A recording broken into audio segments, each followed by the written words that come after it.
in the building. You heard what I said, Wrestling Pod, Diesel Detail. During the day, they don't want to. It's a whole lot of wrestling in July. But we here to talk about the gem of WWE. It's NXT's Great American Bash. From the CWC, we had about 3 good championship matches tonight, 4 total matches on the card.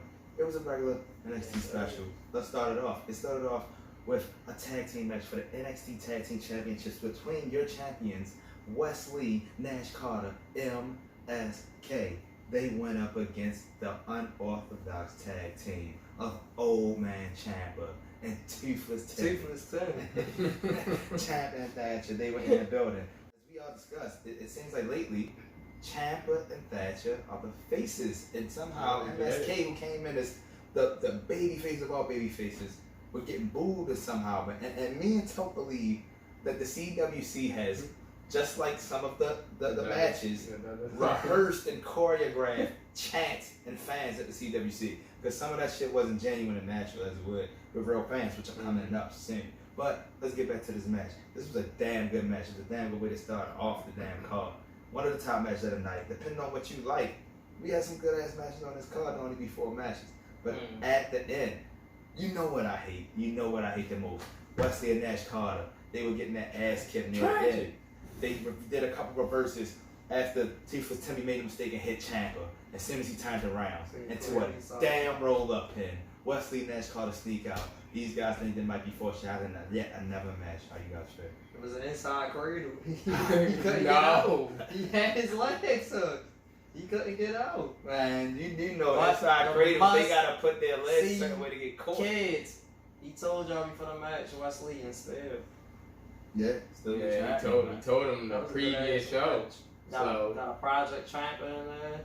Hey, we had a little bit of work. Everybody got some work in this match. I also like how, since the Must See Kids been on NXT, they've been showing off in most of all their matches. Yeah, and it's as Darn boys from previous Impact, they was doing them dirty. Yeah, as Darn would always say. And now look at all. The only reason I said that because they didn't get the titles. They ain't got like 5 titles trying to be lost. But yeah, we're gonna see. It's going to be another match to me against those two because of the roll up, the vintage roll up that Diesel D hates more than anybody. Yeah, and then I'm second. Like I really just hate the roll up in matches that need definitive endings, like specials and pay-per-views or matches that are for titles. Like if this is like a regular match, and I was talking shit to you, and I'm just trying to get out here with a pen. I understand that, but if you've been building up something for a week or 2, and they've been getting in each other's faces, having confrontations, and then I get a roll up pin and end a good ass 25-minute match. Come on, that hurts so bad. Not on this card, but for some reason, having their title match next week, we had the confrontation standoff between Karrion Kross and Johnny Gargano. Johnny Gargano with General Manager William Regal and his enforcer Samoa Joe in the building. They had a good competition in which another thing I just don't understand how the fuck this hail Johnny Gargano in the way he just gets cheered all of a sudden because he's first of all, Karrion Kross had no reason to be booed since he came to NXT. He's still undefeated in singles competition. For what reason he's getting booed? Well, because he's facing another person who's been hailed the entire time. for the last year. Y'all actually right though, because it was a couple funny times they was chanting for Karrion Kross, talking about some fall and pray. I was like, why is he chanting for Karrion Kross? And even when he was going up against Finn Balor, when he went up against Keith Lee, they've all of a sudden there's always been some kind of fan base here. That's not like even if it's in between, it always been some type. Santos Escobar. But for after he's giving you a solid year and a half now, even with the injury of fights and wrestling. For what reason did any fan have to say you suck all of a sudden because he's fighting Gargano? This man has fought Finn Balor. He was just in a fatal 5-way with 4 of the best technical wrestlers, including Gargano. But now in a single match against Gargano, it just didn't make sense to me, the competition. Like, all together. Even with Samoa Joe coming in there to stand up, what did all of a sudden Samoa Joe got to be a special guest referee for and Johnny Gargano all happy and shit? And then even when Johnny Gargano started chatting, Joe got a little smirk. That seems strange at all. It's like it's a total face in hell. That's what they make it seem like. It's a total face in hell situation. Mm-hmm. Like, why is Joe getting all excited for Johnny? Another thing that doesn't make sense. Like, the man has a whole heel group. So your wife and her partners, tag team partners, are still heel. Austin Theory's still heel, but you are face against the champion. What? And then remember when? Well, obviously it might be foreshadowing with Samoa Joe and Karrion Kross. Anyway, remember when they was going at each other on the promos, and then when Karrion Kross said, "How about we fight right now?" And Samoa Joe jumped in front of him like he was going to do something, and that just doesn't make sense. You mean to tell me the Mr. TikTok falling prey feelings got hurt because Johnny Gargano said you can't lease my wife? Are you serious? That just doesn't make sense to me. Anyway, that's coming up next week for the NXT Championship. Mm-hmm. But next, to my surprise, there was $1 million championship defense as LA Knight. He was defending that championship, but it wasn't just gonna be any match. He was trying to go to the moon with a butler as he went up against Cameron Grimes. And if Cameron Grimes did not win his $1 million championship for the next month, he's gonna be LA Knight's butler. But this is a pretty good damn match. Yeah. We got lots of teasers from Cameron Grimes pulling this out. But the strategic cheatery of LA Knight. Mm-hmm. It was perfect acting from them both near the end of the match. He tried to act like he was reaching for the title, it fell out the ring. He said, "Shit," like he was mad. Got Spike Ryder. He ended up going outside the ring, spot the championship. Beautiful execution to end the match. As they don't want none said. I don't think Cameron Grimes was supposed to get back in the ring for the 10 count. That's why since he got back in there, he just got finished with the BTF. But LA Knight still your champion. It's gonna be interesting to see what's going forward for the next month, all the way up to the next takeover when these guys probably gonna be interlocking again. But I think it's gonna be a real comical, interesting thing they're gonna have a lot of entertainment. Yeah, I think it's gonna be good. How you feel about it? Like that? The ratings are gonna go 10. And fans want to see that as well. Yeah. What's going on? Well, anyway, we cut to the back. You see your NXT Women's Champion Rick Gonzalez, our partner Dakota Kai. They start crying about how Shotzi and Ember, costing the titles, blah, blah, blah. I'm going to end Ember, we're going to end Shotzi. Boom. What is this foreshadowing, guys? Wait, that's the point. I don't understand. Like, what was that promo for? I don't know either. I mean, it's neither one started. No one's foreshadowing. It's going to be a match. Them two versus them two for Raquel title. I think that's what's going to happen. Well, that wasn't the only thing. Tony Storm was also in the back. We got one of the new signees, Saray. Probably they was talking stuff about each other. Saray asked to fight the last week. Yeah, Tony said no, but it's coming up. So, is it going to be Saray time or is it going to be Tony's time? We're going to see. But our third title match of the night was for the NXT Women's Tag Team Championship, as the ways Candice LeRae and Indy Hartwell will defended those titles in a good match against your former NXT Women's Champion Io Shirai and her partner Zoe Stark. Nope, Candice LeRae still hasn't beat Io yet. That's an interesting prospect. I mean, this was a back and forth match.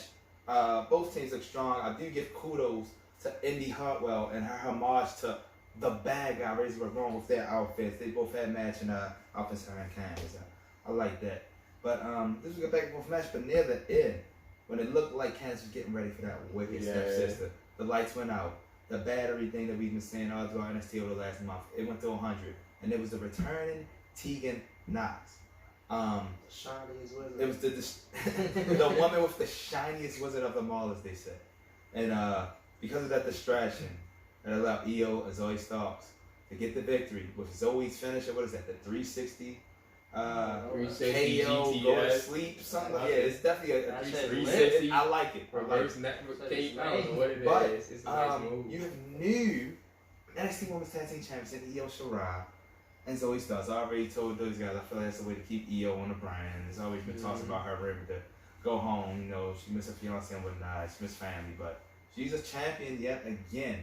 I think this was the right time to bring Tegan Nox back after a whole year to interfere in a tag title match like this, to reignite a feud with Candice LeRae. Maybe so. I think it's only good if it works for Tegan Nox feud. Yeah, I think the way it doesn't work if Candice LeRae comes out winning this. I think the way he had the titles long enough. Yeah. Tegan Nox I mean, they brand new. They had 3 champions in like 3 months. It's good. Since And the 4th actually, different champion. I agree. I kind of disagree with y'all on the other end.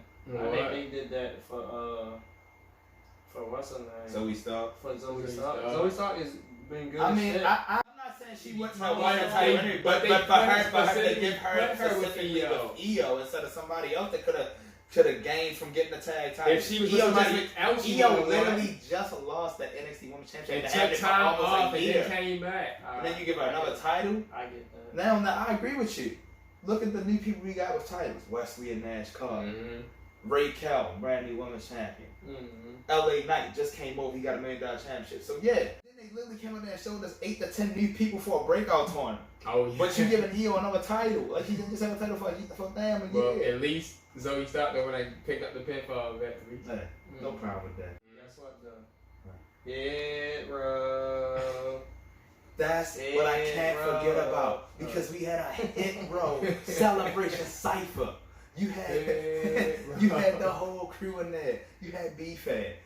You had Ty Dolla.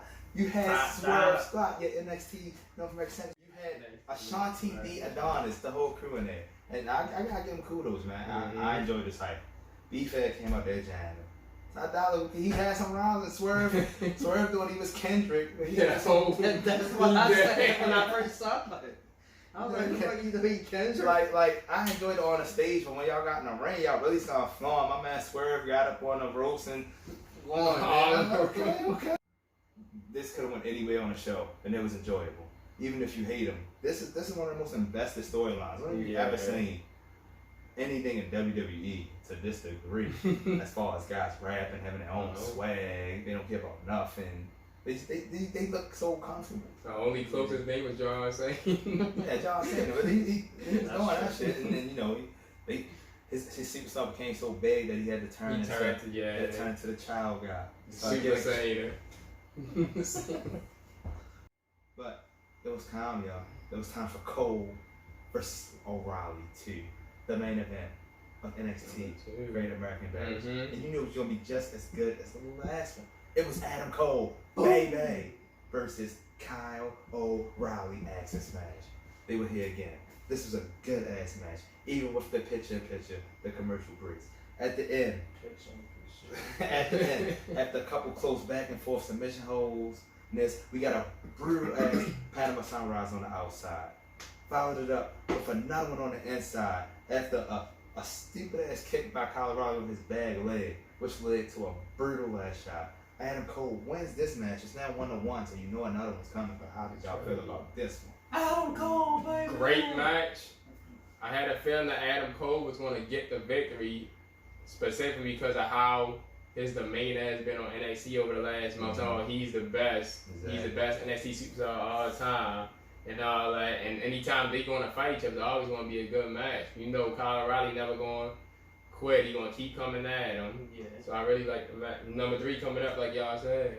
The piggyback off the top, a straight 100% though Adam Cole was winning this match. Yeah. There's no way he was not winning after going on what he said, ranting about he's the best, better than anybody.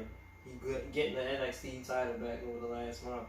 And O'Reilly already beat him once. He wasn't going to let him beat him again. And I felt like this was like, you remember how Randy Orton used to complain, like, can you beat, like, when him and Edge went at it in the street fight, and then he was like, can you beat me in a regular wrestling match? I felt like this was the Cole. Yeah, you beat me in that lights out match, but can you beat me in a regular match? And this is right up Cole's alley. How'd y'all feel about NXT Great American Bash? For it to just be a special. It was pretty good. NXT doesn't disappoint. They at least try to show off. They try to show off that new talent, the talent they got there. They gave us 3 title matches out of 4 matches, and they even showcased one of the 4 belts in the competition. So yeah, I mean, what more can you ask for on a 2-hour Tuesday NXT? Guys, we ain't gonna keep it going. It's a live wrestling this month. We gonna try to come out with as much as we can for y'all. These are detailed. Let's go. Appreciate y'all. They don't want us. Yeah, go. Y'all heard what I said, wrestling podcast. Y'all heard what we said.